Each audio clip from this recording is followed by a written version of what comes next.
we can find out the various linkage methods that can be used to establish the dendrogram.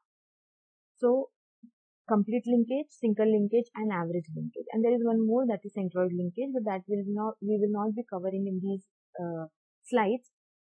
What we are focusing on is complete linkage, single linkage, and average linkage. So complete linkage is the distance between two clusters, which is defined as longest distance between 2 points of the cluster. So if I have two clusters, then what is the longest distance between any 2 points of that cluster, that will be considered as a complete linkage.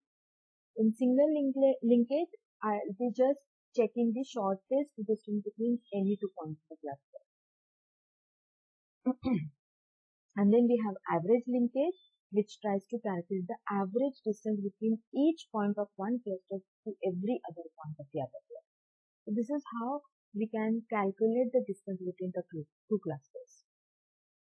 And again, the choice of which method you want to go ahead with, it totally depends upon what kind of method you want or what kind of result you are expecting for your data sample. So you can use any linkage method that will give you different kinds of clusters. Now, how do you decide when to stop in the cluster? So suppose I am creating a dendrogram. So at which point you need to stop to have the clusters? So you have to draw a horizontal line, and the vertical line that intersects this horizontal line will give you the optimal number of clusters. So here, if you see, the number of lines that are intersecting are the number of clusters. So for example, if I draw this vertical line, so this line is getting intersected and this line is getting intersected. So total I have two clusters, in which one cluster is the combination of 1, 3, 2, 5 and 4, and the other cluster is a single point, that is 6. So for example, if I cut this dendrogram at this level, so I have total 1, 2, 3 and 4 lines. So basically I have one cluster with points 1, 3 in it, second cluster in which 1, 2 and 5 are together, third cluster in point 4 and point. So this is how you can deduce the number of clusters that you can get from your dendrogram. So let's talk about the single linkage method. So as we discussed earlier, single linkage is the method in which we try to calculate the shortest distance between 2 points in each cluster. So suppose I have two clusters R and S. So I'll be finding those 2 points that are minimum distance away from each other. So the length of RS will be calculated on the basis of the distance between any 2 points of R and S, which will be minimum. So this is how you are going to calculate the single linkage. You will be calculating the distance between 2 points using single linkage problem. Second is complete linkage. So complete linkage, in other hand, it talks about the farthest distance between any 2 points of these two clusters. So here if I have two clusters R and S, so I'll be finding those 2 points which are farthest from each other. So we are finding the distance which is max between these 2 points.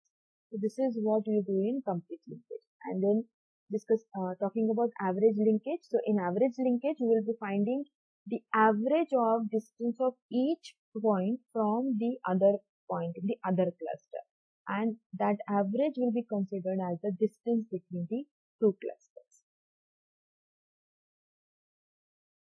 Now these are the two links provided that you can refer to work on the hierarchical clustering using R tools. And then there is one example that is also mentioned in which you can understand how it actually works. But we will be seeing some more problems in the later slides. So let's take one example here. So these are the number of points P1, P2, P3, P4, P5 and P6, and each point is represented with its X and Y coordinates. And we have already plotted the points on a 2D graph. So these are the points spread across 2D plane, and I need to find out that what number of clusters can I get from these points, or how these points can be merged together to get number of clusters in this program. So how to go ahead with this problem? So first of all, what we need to understand is we have total 6 points. So the very first thing that we have to calculate is the distance matrix for this point. So I'll be having 6 points and I'll be calculating the distance matrix for these. So how to calculate the distance? So for example, if I want to calculate the distance between P1 and P2, I'll be simply using Euclidean distance formula, which says square root of distance of the first x coordinate of my first point minus x coordinate of my second point of whole square plus x coordinate of y coordinate of my first point minus y coordinate of second point whole square. So this is how you're going to calculate the distance between the 2 points. So which is nothing but your Euclidean distance formula, which we have already seen in other techniques also, that is k-means. So I hope you right now you remember this formula very well and you know how to use that formula to calculate the distance matrix. So if in exam there is a question on hierarchical clustering, they will be giving you points and they will ask you to perform hierarchical clustering using a agglomerative method, using any one of the methods, maybe single linkage, maybe average linkage, maybe complete linkage. So the very first stage that you have to perform is calculating the distance between all the points using Euclidean distance formula. So we have used the same method, same formula to calculate the distance between all the points. So this is the distance of each point with every other point. So now you can see the diagonal points are 0 because the distance of point with itself is 0. And other than that, this is a matrix in which you can see that point 2 is 0.24 distance away from point 1. Point 3 is 0.22 distance away from point 1. So this is how you can understand the matrix. Now the next stage is to merge or to find out those points which are close to each other. We have to determine that pair of points which are closest to each other. And now we will be we'll understand the first method, that is single link, and how it works. So now we know that single link clustering algorithm, it uses the formula of finding the minimum distance between any 2 points. So here we need to find those 2 points which are minimally far from each other.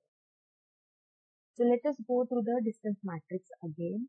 We need to find out that value in the distance matrix that is the minimum value. So if I see here, this 0.11 is the minimum value apart from 0, because yes, but obviously the point itself is not far, or we'll say P1 is distance of P1 to P1 will be always 0. So we are not considering 0 as the minimum distance in this matrix. So apart from 0, what is the minimum distance of any point?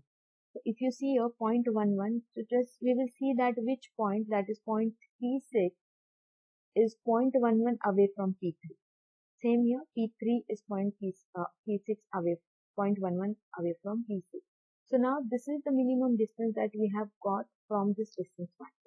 That means, yes, the point P3 and P6 are similar to each other, and for that purpose, what we will do, we will merge these 2 points.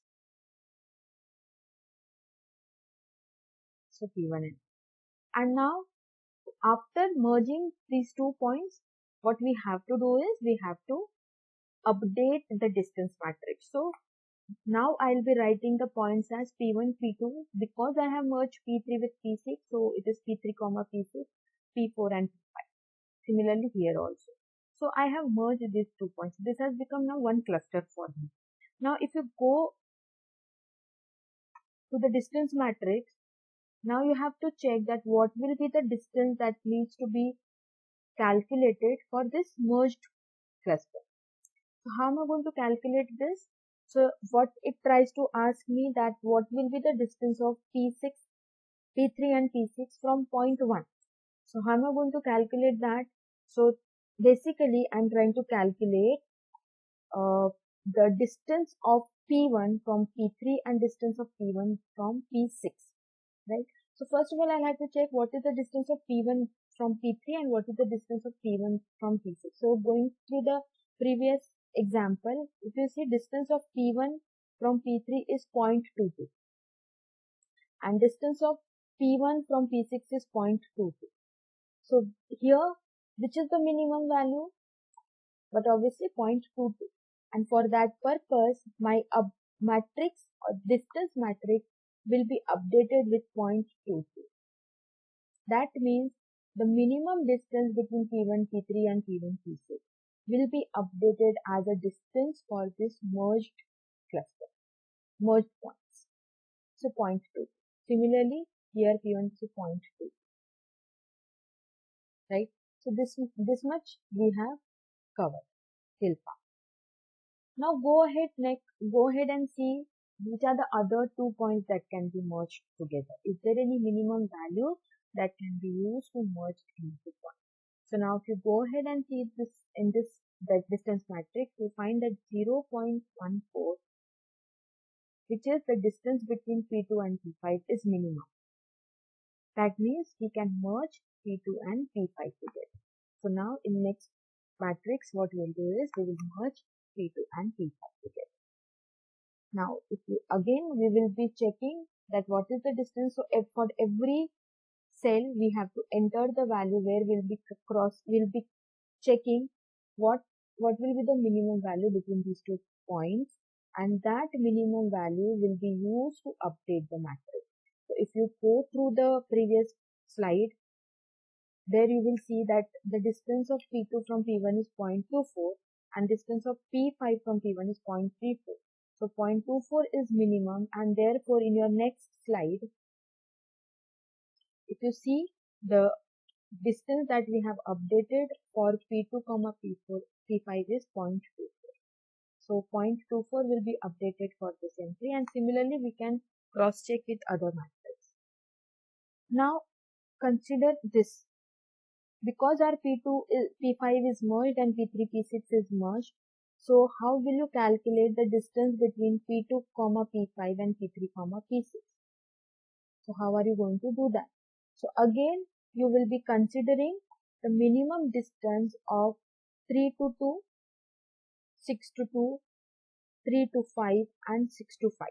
So basically you are trying to find out all distances with all combinations of these points, and whichever distance comes as the minimum distance, we will be updating our matrix with that value. So here from 3, 2, 3, 5, 6, 2 and 6, 5, the distances which I get 0.15 is the minimum, and therefore I am updating this particular cell with the value 0.15. Now again you can go and check what is the minimum value that you are observing in your data matrix, distance matrix. So now again we can see that in the previous slide 0.15 is the minimum value that I am getting, and 0.15 is nothing but P3, P6 and P2, P5. So now I am going to merge this cell, right? So after this, my next distance matrix will be P1, then merging of these 4 cells together, so P2, P3, P5 and P6, and then P4. So my next matrix that I will be getting after executing the merging operation, I'll be getting P1, this cluster and P2. Again, my next task is to find out the minimum value. So here, the minimum value which I'm getting is 0.15, which is the distance between P4 and this merged cluster. So now the next point is to merge this. Right? So now we will be merging cluster P4 with P2, P3, P5 and P6. And lastly, only last thing will remain is the last merge that will happen between P1 and the remaining cluster. Last is P1 with the remaining cluster.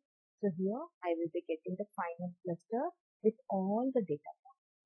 So in this way, you are going to update the values of your